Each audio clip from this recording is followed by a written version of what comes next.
Salut les amoureux du ballon rond, on commence cette revue de presse en France avec encore une désillusion en Coupe d'Europe en ce début de saison pour les clubs français. Et oui, l'OGC Nice s'est incliné 1-0 sur la pelouse du Maccabi Tel Aviv en barrage de la Ligue Europa Conférence. Pour Nice matin, le gym peut s'en vouloir. Les Aiglons ont eu les occasions mais se sont fait piéger comme le rapporte de son côté l'équipe dans ses pages intérieures. Les Niçois se sont fait surprendre hier par le Maccabi Tel Aviv qu'ils devront renverser jeudi pour disputer l'AC4 et ne pas transformer en fiasco l'été européen des clubs français. Les Niçois ont leur avenir entre leurs mains. On reste en France et cette fois sur la une de l'équipe où l'on va évoquer du mercato. Et encore une fois, c'est celui de l'Olympique de Marseille qui nous intéresse. Le quotidien sportif nous apprend que le club phocéen vise Malinowski de l'Atalanta et espère Bailly. Le président marseillais Pablo Longoria veut échanger son ailier Cengiz Under contre l'Ukrainien de l'Atalanta et il fonce sur le défenseur central de Manchester United. Au PSG, en revanche, c'est plutôt dans le sens des départs que le club s'active. Dans ses pages d'intérieur, le Parisien évoque la possibilité de dégraisser l'effectif dans les prochains jours. L'agent d'Icardi est en Turquie, Gay et Herrera en discussion, le mercato du PSG se poursuit sur le plan des départs. Ces dernières heures, Vandanara, femme et représentant de l'attaquant argentin, cherchaient une piste à Istanbul. Les deux milieux attendent, eux, un accord avec Paris pour partir. Et d'ailleurs, l'avenir d'Icardi fait aussi la une en Turquie, où Photomatch rapporte que le transfert de l'Argentin bat son plein. Bref, le club de la capitale accélère son dégraissage, et ce n'est sans doute pas terminé.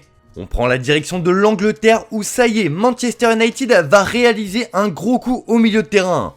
Comme le placarde le Manchester Evening News ce matin, les Red Devils sont dans le coup pour Casemiro. Les Mancuniens se rapprochent d'un accord pour le quintuple vainqueur de la Ligue des Champions avec le Real Madrid, rapporte le quotidien local. Cette information fait aussi les gros titres du Daily Telegraph qui donne un peu plus de détails et notamment le prix que vont débourser les Red Devils dans cette opération. Et ça va coûter cher pour s'offrir le Brésilien puisque le transfert va s'élever à 70 millions d'euros. Il va signer un contrat de 4 ans plus une année en option. À Manchester, il touchera un salaire de 22 millions d'euros par an, soit 415 000 euros par semaine. Il sera le troisième joueur le mieux payé de l'effectif derrière Cristiano Ronaldo et David De Gea. Bref, Casemiro va empocher un sacré pactole à Manchester. En Espagne aussi, forcément, c'est une information qui fait les gros titres, notamment du côté de Madrid, qui fait déjà ses adieux au milieu de terrain selon Marca. Casemiro se dirige vers Manchester United, le club donnerait le feu vert à un transfert si l'offre anglaise est convenable. Il pourrait passer la visite médicale avec les pensionnaires d'Old Trafford aujourd'hui. Tout peut donc aller très vite et AS rapporte que la Casablanca est suspendue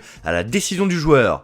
C'est lui qui a le dernier mot désormais et l'officialisation du transfert pourrait intervenir dans les prochains jours. On reste dans la péninsule ibérique mais direction Barcelone cette fois où le mercato du Barça est loin d'être terminé. Les Blaugrana sont à la recherche d'un latéral droit pour renforcer leur défense. Alors que plusieurs noms sont sortis ces dernières semaines, le quotidien Sport annonce que le club catalan a dans son viseur Vanderson qui est une option.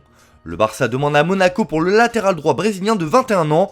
Il rejoint le trio des alternatives aux côtés de Meunier, Foyce et Bellerin. De son côté, Mundo Deportivo se réjouit des départs qui se profilent au sein de l'effectif. Départ en cours pour Pierre-Emerick Aubameyang et Memphis Depay annonce le journal. Le Barça veut que Koundé puisse jouer à Anoeta ce week-end. Il doit donc libérer de la masse salariale entre aujourd'hui et demain. Le départ de Memphis à la Juve est presque fait. Celui d'Aubameyang à Chelsea est possible, ce qui leur permettra d'inscrire le français. Chelsea devrait d'ailleurs lâcher 30 millions d'euros pour récupérer l'attaquant gabonais, un bon coup pour les Blaugrana qui vont revendre un joueur arrivé libre il y a seulement quelques mois.